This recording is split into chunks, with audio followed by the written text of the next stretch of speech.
تو یہ بندوبست اللہ پاک نے ہر دور میں مسلمانوں کے لیے، انسانوں کے لیے رکھا ہے کہ ایسے لوگ معاشرے کے اندر ہمیشہ موجود رہیں گے کہ جن کی صحبتوں میں، جن کے پاس بیٹھنے سے لوگوں کو دین کا حقیقی فہم حاصل ہوگا،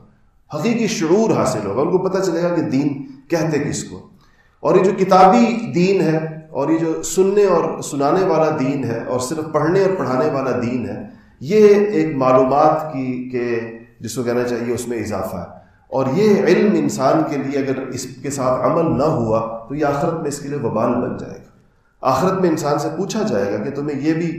پتہ تھا اور یہ بھی معلوم تھا اور یہ بھی معلوم تھا اور یہ بھی معلوم تھا، لیکن اس کے اوپر تمہارا عمل کیوں نہیں تھا. یہ سوال اس کے بارے میں ہوگا. ایک چیز یاد رکھیں کہ یہ جو سوال عمل علم کے مطابق ہوگا، یہ نفلی علم کی بات ہو رہی ہے. فرض علم کے اندر یہ نہیں پوچھا جائے گا کہ تمہیں یہ پتہ تھا یا نہیں پتہ تھا. فرض علم میں جس کی جو ہر مسلمان پہ فرض ہے، اس کی مثال بالکل ایسی ہے جیسے کوئی بندہ اگر ٹریفک کا سگنل توڑ دے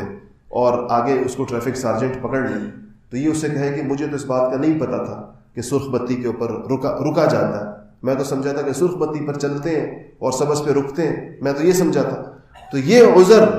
اس کا اگر ٹریفک سارجنٹ نہیں مانے گا، کہے گا کہ یہ تو دوہرا جرم ہے. اگر دیکھا جائے کہ ایک تو آپ نے اشارہ توڑا، یہ ایک جرم ہے، اور دوسرا جرم یہ ہے کہ ٹریفک کے قوانین پر علم کے بغیر، اس کو جانے بغیر آپ ڈرائیونگ کر رہے ہیں. تو اگر کوئی ایسا ملک ہو جہاں قوانین پر عمل ہوتا ہے تو اس کے اوپر اس کو دو چالان ہوں گے، ایک علم نہ جاننے کا اور دوسرا جو ہے وہ اس کی خلاف ورزی کرنے کا. یہی معاملہ انسان کا فرض علم کے ساتھ کہ اگر فرض علم کسی کو نہ ہو، قیامت میں اس کا پوچھا جائے تو وہ اگر یہ کہے کہ مجھے تو اس بات کا علم ہی نہیں تھا اور وہ چیز فرض کے درجے کے اندر داخل ہوتی ہو تو یہ اس کا دوہرا جرم سمجھا جائے گا کہ ایک اس کو اس کا پتہ نہیں تھا جو چیز کو پتہ ہونی چاہیے تھی، اور دوسرا اس نے اس کے اوپر عمل بھی نہیں کیا.